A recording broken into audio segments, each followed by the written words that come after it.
Hey everyone, well, the teasing is over and we just finally got our first real look, our first real trailer for Test Drive Unlimited Solar Crown. So I'm just going to go ahead and say it right here and then we'll discuss it a little bit more later. But the two major info pieces to take from this reveal are the location, Hong Kong Island, and the release date, September 22nd, 2022. Alright, so we'll get back to that stuff in a minute, but I do just first want to take a look at the trailer just kind of as a whole, which starts right at the end of the last teaser trailer we got with the same two hero cars. And then we switch over pretty immediately to a couple different sets of cars racing through a lot of different environments. You've got a very dense city, kind of concrete jungle style, these rocky, sandy beaches, loading dock kind of area. And then interlaced throughout the trailer, you get these actually very cool transitions into kind of party and lifestyle scenes, you know, at a club, popping champagne, and then someone in what I would assume is player housing, looking at a map of the area. And it's worth noting here that even though we've now gotten 3 trailers, if you can count the previous 2 teasers,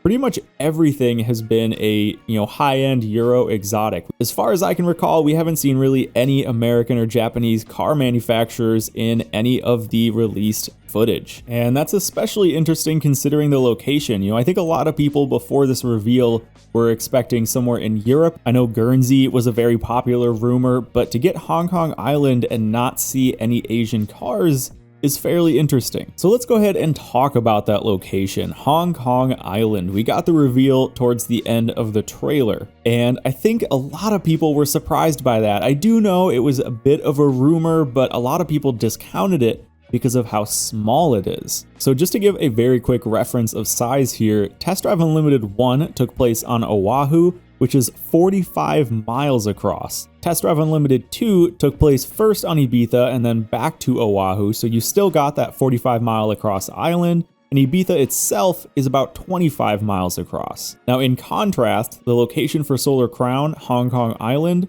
is only about 10 miles across. And given that they were able to make such bigger maps back, 10, 15 years ago, I think this comes as a bit of a shock to everybody because everyone thought that this newest location would be even bigger than TDU 1 or 2. Now, I'm sure their reasons for this are pretty obvious. If you look at TDU 1 or 2, they reuse a lot of assets. The maps in general are just very sparse and low detail. So I would imagine their reasoning for going with a small island like this is that they're able to pump a lot more handcrafted detail into it, which I'm absolutely fine with if it's done well, but since we haven't seen any gameplay yet, or obviously haven't seen the map as a whole as it's represented in-game, well, I guess we're just gonna have to wait and see if the smaller map is worth it. Now, it's very worth saying here that although this map is much smaller than past TDU games had massive, massive maps. If you compare the area of Hong Kong Island to the drivable area in Forza Horizon 4,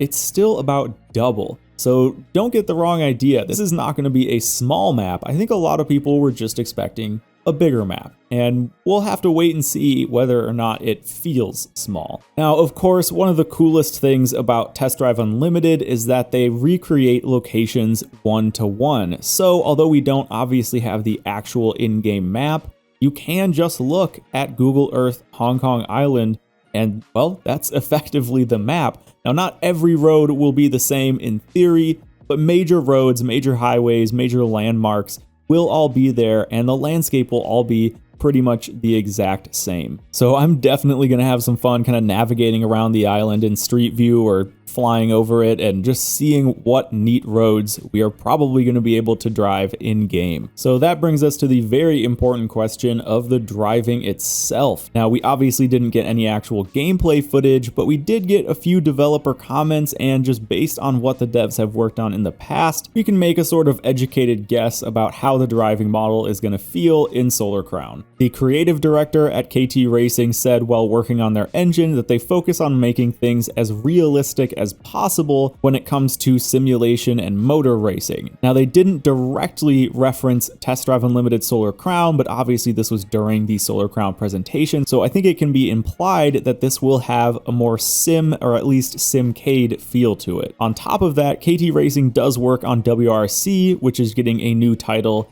where they did specifically mention a heavy rework of their handling model to make it feel much more realistic. So I would assume that that may also transfer over to the handling physics in Solar Crown as well. Personally, I am very much hoping for a Simcade style driving model in line with the likes of Horizon, because I've actually been playing through TDU 1 and 2 on my stream, and I really am not a fan of the old TDU driving models.